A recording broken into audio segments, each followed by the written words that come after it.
चमत्कृत है। ये अभी अपने लोग यहाँ पर विराजमान हैं, सभी लोग बैठे हैं। रावल किशन सिंह जी के मतलब एक तरह से ऐसा हमारे शास्त्रों में पुराणों में भी लिखा हुआ है कि आत्मा का हमेशा रूपांतरण होता है। आत्मा जो है कभी भी उसका नाश नहीं होता। मोहवान से जीव लोग जीव भूता सनातना, उसका कभी भी नाश नहीं होता, वो शाश्वत रूप में विराजमान रहती है।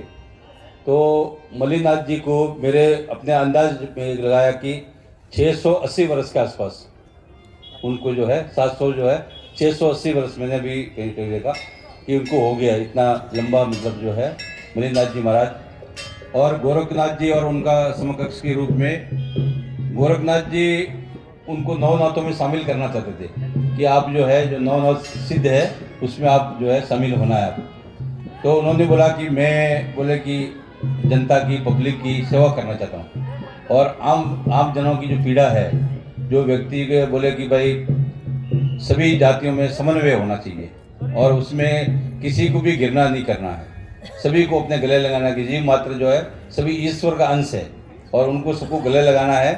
तो उनका सेवा के रूप में जैसे हमारे प्रधानमंत्री जी बोलते हैं कि मैं जो है प्रधानमंत्री नहीं हूँ, मैं जो है प्रधान सेवक हूँ। तो ऐसे ही रूप में जो है मल्लिनाथ जी का उनका जो है उन्होंने बोला कि मुझे जो है आप अपने शिष्य बनाए, मैं आपका शिष्य हूँ और आपकी पूरी परंपराओं को निर्वाह करूँगा और सारी चीज़ों को जो है उसका आगे व्यवस्था बनाऊँगा।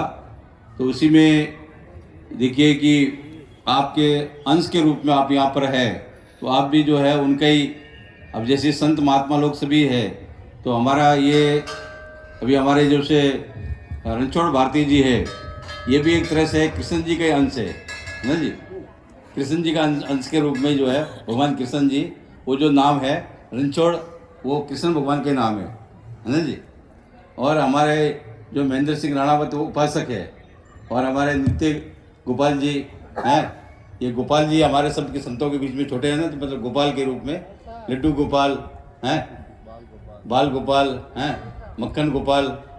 तो ये बड़ा अपना साधना में रहते हैं। ये संतों का तपोभूमि है कि रूपा देवी जी सब जो है इतना तपस्वी संतों का जो है समागम के रूप में यहाँ पर हुए।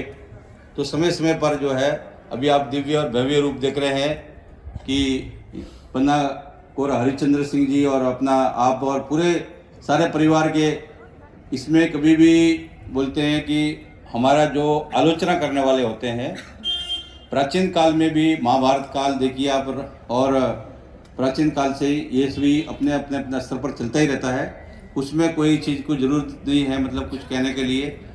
हमारे जो आलोचना करने वाले हैं तो वो हमारे लिए प्रेरणा है, वो प्रेरणा देते हैं। आपको कितने लोग प्रशंसा करेंगे उसकी तरफ ध्यान नहीं जाएगा, आलोचना करने वाले तुरंत आप उसमें उसको लेंगे, नोटिस में ले लेंगे कि भाई इसको देखते हैं, तो वो हमारे लिए प्रेरणा है। तो वो प्रेरणा पुरुष हैं, वो हमें पुण्य से प्राप्त होते हैं, पाप से नहीं होते। वो पुण्य से भगवान के हमारे कुछ पाप जो है पूर्व काल के जो पाप है उनको क्षय करना है, तो बोले क्या कि उनको आलोचकों को दे देते हैं अपने, है ना जी। तो इस तरह जो है वो तो अपने को क्या है कि आप तो वो कार्य सारे कर ही रहे हैं।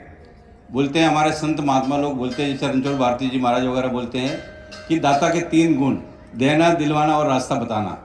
बोले ये जो है दाता के गुण होते हैं। और बोले दाता को करना क्या है कि अन्न का दाता सदा सुखी, वस्त्र का दाता कमलापति। जो भूखे को जो है अन्न दे दे, जो नंगे को कपड़ा दे दे, तो उसके बड़ा बड़ा कोई दानी नहीं है और उसको कोई लक्ष्मी की कमी नहीं रहती है। तो ये विशेष रूप से हमारे सभी संतों को, आपको, पूरा परिवार को बहुत बहुत आशीर्वाद है। और ये हम समझते हैं कि हाँ पूरा महाराज जी का आशीर्वाद है कि फलो फूलो हाँ ताकत के रूप में। और अभी यहाँ पर जो है इतना दिव्य और भव्य धाम बन गया है, तो हम लोगों के लिए बहुत सौभाग्य है। और हम लोग भी कहीं कहीं जो है ये पूर्व जो संस्कार है, तो इसीलिए वो संस्कार बार बार खींच के यहाँ लाते हैं। तो ये हमारा भी पुण्य है कि इस पुण्य भूमि में आने का हमें सौभाग्य प्राप्त हुआ। और सभी संतों के चरणों में निवेदन करते हुए विशेष रूप से मैं जो है कोटि सा नमन, हरि ओम, जय हो, हर हर महादेव।